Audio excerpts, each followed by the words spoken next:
Hey everyone, Mah-Dry-Bread here. Pokemon Red with only one Vault Orb was pretty fast. Let's follow that up with a more challenging one. Today's the day that we figure out would I be able to beat Oblivion with only our fists? This is going to be a rough one, I can tell. Now, unlike Skyrim, Oblivion does have a hand-to-hand skill. The nice thing about it is that it doesn't require a weapon, and it even drains our opponent's stamina as we hit them. The bad part is that it's pretty weak if your strength isn't great, and it also means that you can't have a shield to properly block weapons. Like always, I'm writing the script as I go through the challenge, so all this part is being written before I've started. Everyone comment down below and guess if I can win or not. I think I can do this, but that'll probably have to do a lot of preparation if I want to survive the final few fights of the game. Let's explain the rules. I'm only allowed to deal damage with hand-to-hand skill. Lastly, only cosmetic mods are allowed. I'm not using any mods that affect gameplay. In fact, I have no mods installed right now. Also, if you enjoy the video, be sure to like, subscribe, and ring the bell for more. Let's do this. So let's start with character creation. I decided to go with an orc since we probably want to have as much strength as possible. Yeah, if I picked a Khajiit, I'd be doing more hand-to-hand damage because they have claws, but this is a fists-only run, not a paws-only run. That's my dumb excuse. For star sign, I decided on warrior just to get more strength and endurance. Lastly, for class, I did a custom class with a boost to strength and endurance, and I tagged a hand-to-hand as a major skill so it levels faster, then just picked a ton of major skills that we won't actually use so that we don't level up too fast. This game gets really brutal if we level up too fast. Here's our stats. 60 strength and 65 endurance is a lot for this early in the game. Do you think I could just go take on the first Oblivion gate right away? Well, I don't know, but I'm gonna go for it.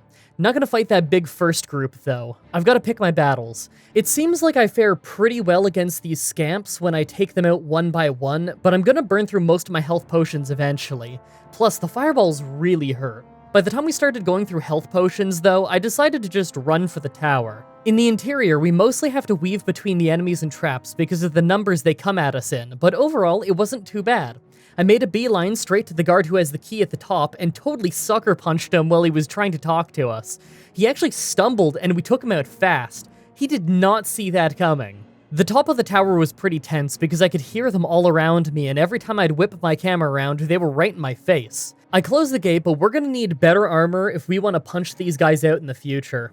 Now, I know I'm supposed to get to Kavach and find Sean Bean or whatever, and it's probably important, but I haven't gotten to do the arena yet in one of these challenges, and I really want to, so let's have a fight. Die, you orc filth! Whoa! Okay, lady, just gonna drop that on us real quick.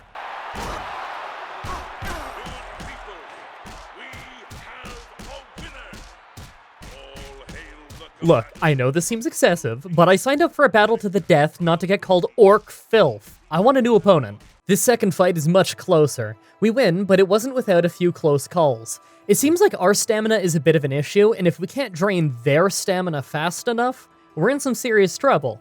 That's enough arena for now, let's get back to the main quest. So we run into the Kavach courtyard, punch down some scamps, and find Sean Bean in the church. On my way to the Abbey, though, we have the weirdest visual glitch I've ever seen in Oblivion.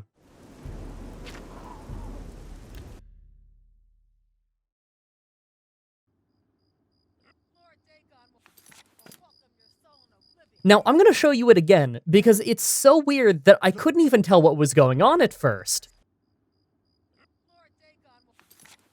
It's like some kind of mix between the inventory screen and the game world. It's just so weird. Anyway, the goons here all go down super easy. I think they have low stamina or something because one power attack seems to make them crumple. After saving the day, we ride off to Sky Ruler Temple to start our series of quests that will get us to Mankar Camoran. Hail, Dragon Boy! Hail, Mutton Septim! Hail! Your Highness. Does this cutscene ever not sound weird? So next we have to beat up the guy who jumps our blade friend in the bar, so I just attack him early.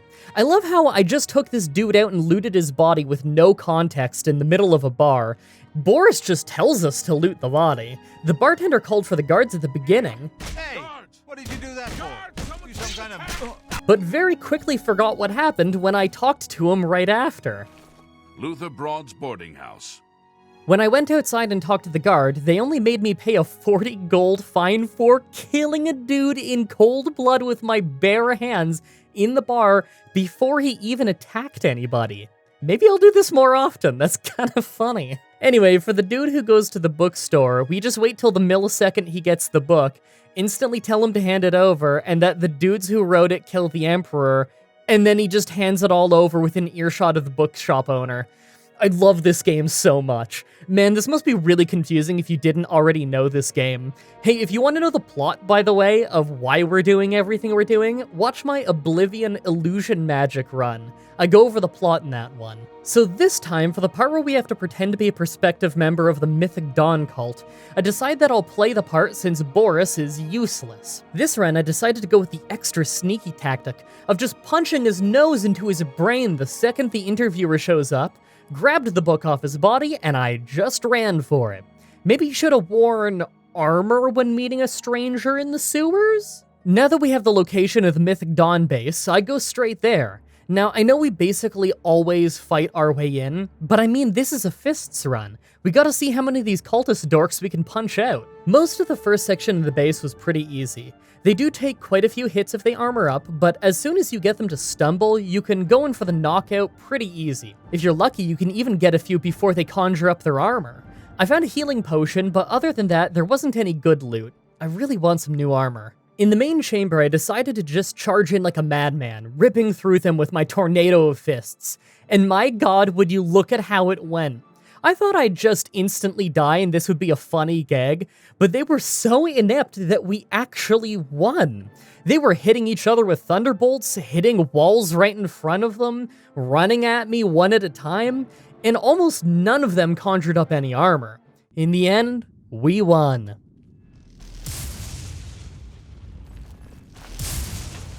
Paradise awaits me. Okay, now we won.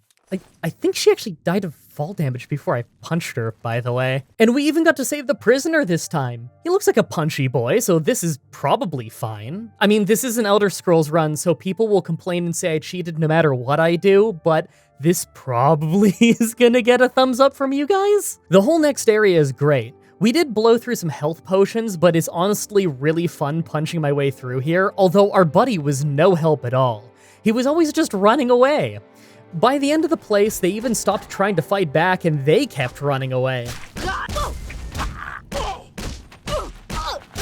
I do not fear death.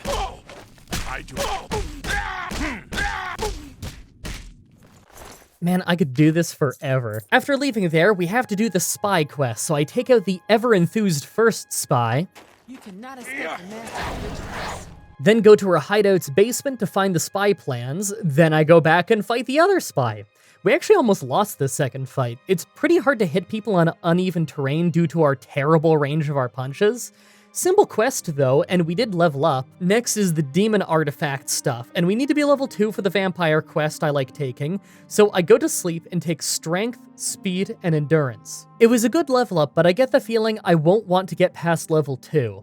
I learned my lesson on previous runs. Zombies and skeletons get way too strong if we level up too much. So, demon artifact time. First, I have to go get some glow dust to activate the quest.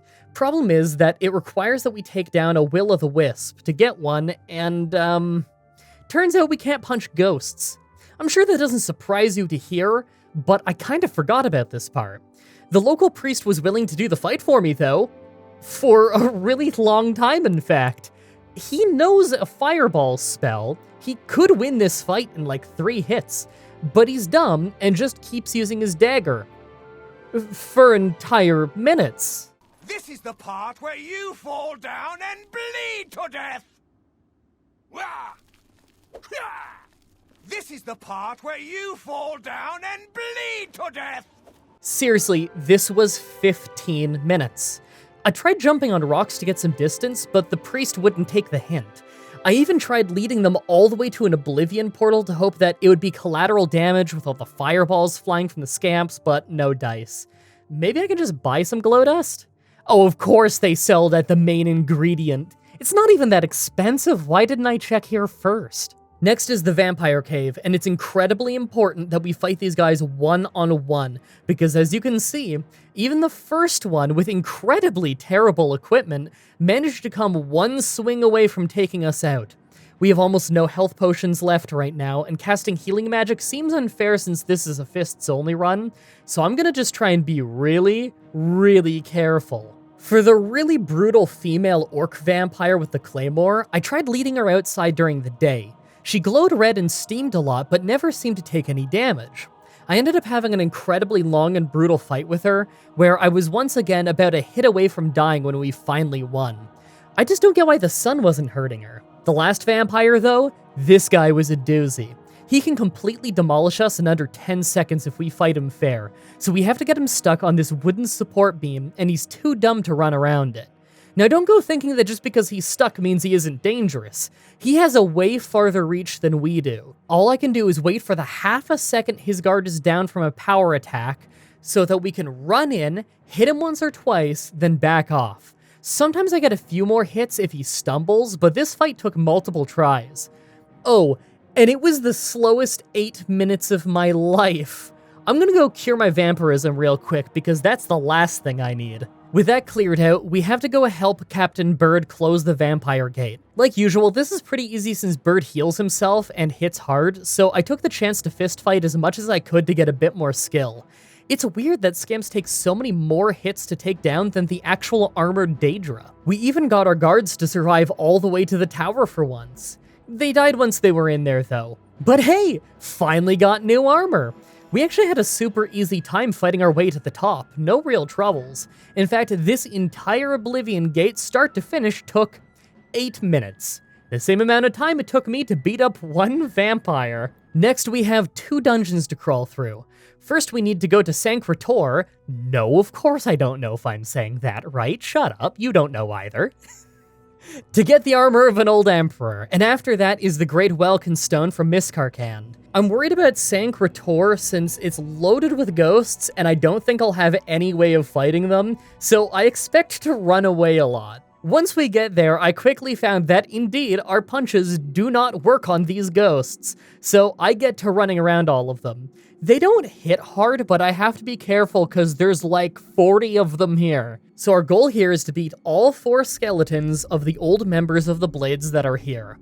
The first one was really easy, just punching him down as fast as I could around a table that seems to have a broken texture, while I try to drop him before the ghosts show up.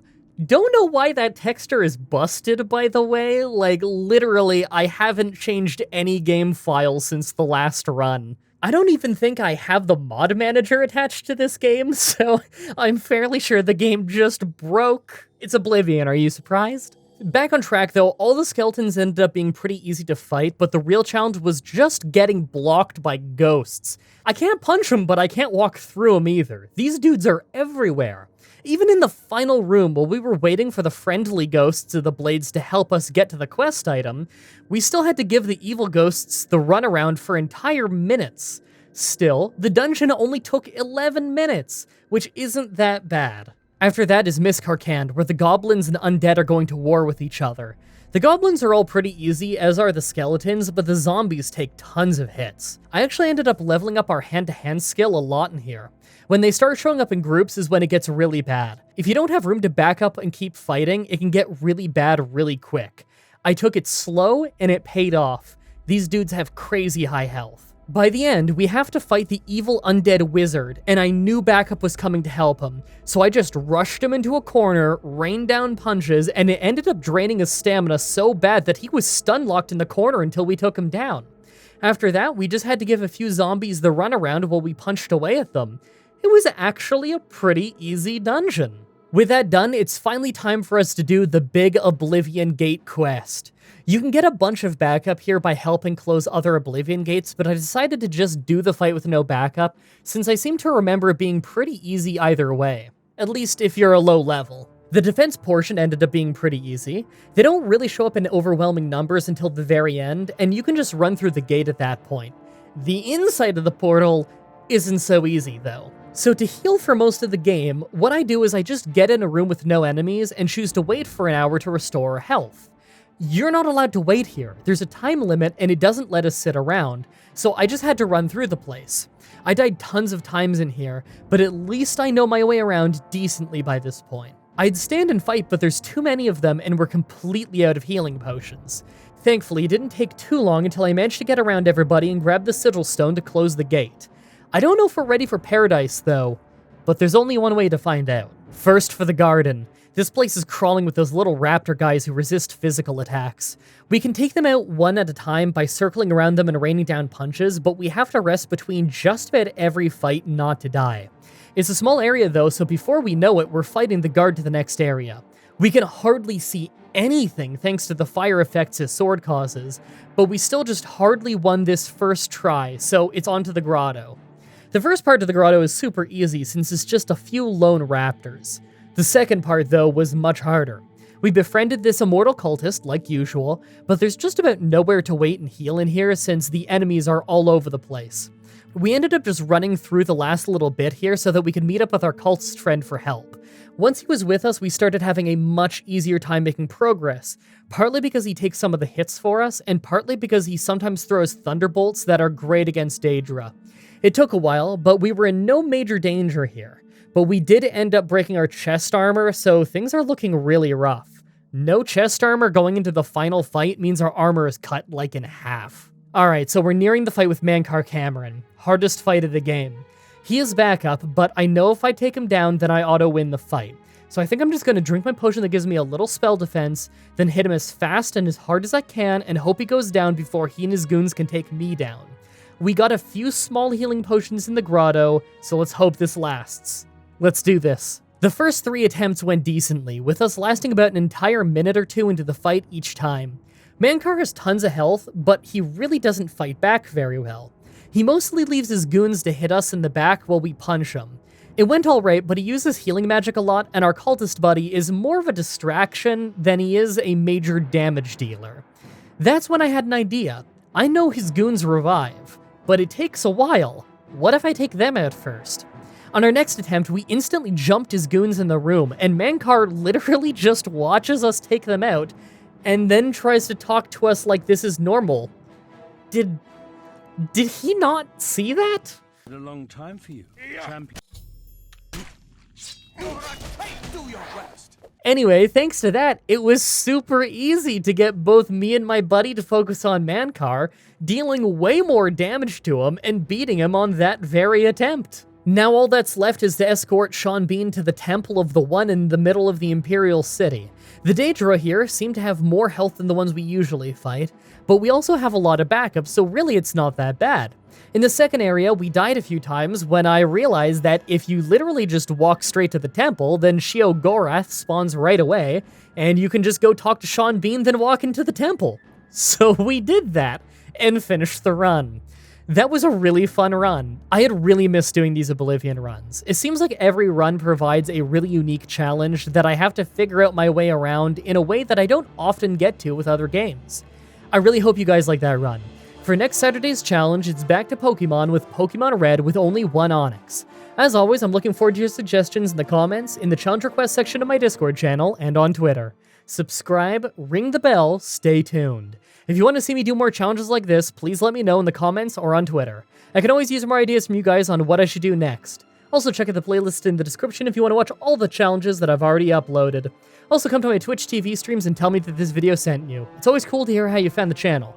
Thank you everybody so much for watching, and until next time, have a nice day.